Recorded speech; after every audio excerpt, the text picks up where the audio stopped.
J'ai 31 ans. Et puis je lis depuis l'âge de 18 ans. Je me lève le matin, j'essaye d'écrire. L'après-midi, je line. Et le soir, j'essaye à nouveau d'écrire. Je partage mon temps entre la lecture et l'écriture. Je travaille beaucoup la nuit en fait, puisque c'est une période où les gens ne sont pas là pour vous importuner. Donc la nuit, et je trouve que c'est le moment le plus fécond et le plus propice à l'écriture. Je lis beaucoup de littérature contemporaine. Il suffirait de regarder un peu, je sais pas, de jeter un œil à ma bibliothèque. Là, par exemple, je suis en train de lire le dernier livre de Maëlys de Kerangal, Un monde à portée de main. Et puis, en même temps, je lis Henry Miller, Tropique du cancer. Et puis, un texte que j'aime beaucoup d'André Gide, Les nourritures terrestres. Non, ça, c'est toi qui es en train de le lire. J'ai lu Le Hussard sur le toit. Qu'est-ce qu'on a ici? Lumière d'août de William Faulkner. Donc je lis un peu de tout, mais essentiellement je dirais de la littérature, beaucoup de littérature francophone, plus que de la littérature étrangère. Je lis un peu de tout, écoute, ce qui m'importe c'est que ça soit écrit, c'est tout. J'ai décidé de te parler de L'usage du monde de Nicolas Bouvier. À l'âge de 24 ans, en juin 1953, Bouvier est parti de Genève et il a rejoint un de ses amis, Thierry Vernet, qui était un peintre, à Belgrade. Et de Belgrade, ils sont partis en Fiat Topolino et ils ont traversé plusieurs pays, la Turquie, le Pakistan. Ils sont arrivés en Afghanistan, ils se sont quittés 2 ans plus tard en Afghanistan, à Kaboul.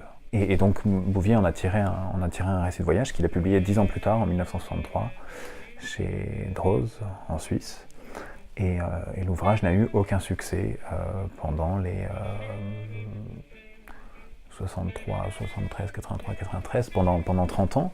Et il a été redécouvert dans les années 90, à la fin de la vie de Bouvier, puisque Bouvier est mort en 98, je crois. Et aujourd'hui, il est considéré comme comme peut-être même le grand classique de la littérature de voyage. Et moi, je trouve que c'est un livre époustouflant. Il y a des très beaux passages, si tu veux, je peux t'en citer un. Un passage très connu. Bouvier dit « Nous avions 2 ans devant nous et de l'argent pour 4 mois. Le programme était vague, mais dans de pareilles affaires, l'essentiel est de partir. C'est la contemplation silencieuse des atlas, à plat ventre, sur le tapis entre 10 et 13 ans, qui donne ainsi l'envie de tout planter là. Songer à des régions comme le Banat, la Caspienne, le Cachemire, aux musiques qui y résonnent, aux regards qu'on y croise, aux idées qui vous y attendent. Lorsque le désir résiste aux premières atteintes du bon sens, on lui cherche des raisons, mais on en trouve qui ne valent rien. La vérité, c'est qu'on ne sait pas ce qui vous pousse. Quelque chose en vous grandit et détache les amarres jusqu'au jour où, pas trop sûr de soi, on s'en va pour de bon. Un voyage se passe de motifs. Il ne tarde pas à prouver qu'il se suffit à lui-même. Et là ensuite, il y a la phrase très connue, qui est une punchline comme on n'en fait plus, ou comme on n'en fait pas assez en tout cas. Bouvier écrit « On croit qu'on va faire un voyage, mais bientôt c'est le voyage qui vous fait, ou vous défait. » Voilà, une phrase qu'on trouve souvent sur les blogs.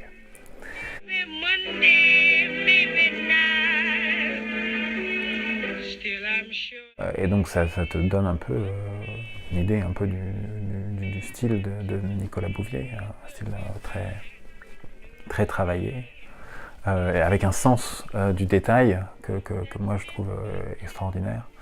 Donc vraiment c'est un très beau livre, et après avoir publié, ils se sont séparés à Kaboul, comme je te l'ai dit, il en a tiré ce récit de voyage, L'usage du monde, et après Bouvier est allé seul à Ceylan, qui aujourd'hui est le Sri Lanka, et là il en a tiré un autre livre qui s'appelle Le Poisson Scorpion, qui est un autre petit livre que j'adore, et ensuite il est allé au Japon, et là nous avons un 3e livre, les chroniques japonaises de Nicolas Bouvier. Voilà.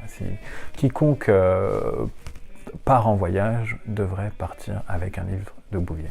Quelqu'un qui ne lit pas, eh bien je crois que simplement je ne lui dirai rien, j'essaierai de lui mettre un bon livre dans les mains, et un livre, je dirais, qui n'est pas difficile d'accès. Il y a un auteur dont je parle très souvent, Pierre Michon, Je ne vais pas donner un livre de Pierre Michon à quelqu'un qui n'a pas l'habitude de lire beaucoup. Mais il y a des grands écrivains et de très grands livres dont la lecture est assez facile d'accès, donc je mettrai un de ces livres dans les mains d'une personne qui ne lit pas. Le livre que j'ai le plus offert, c'est D'autres vies que la mienne d'Emmanuel Carrère. Je ne sais pas si tu l'as lu.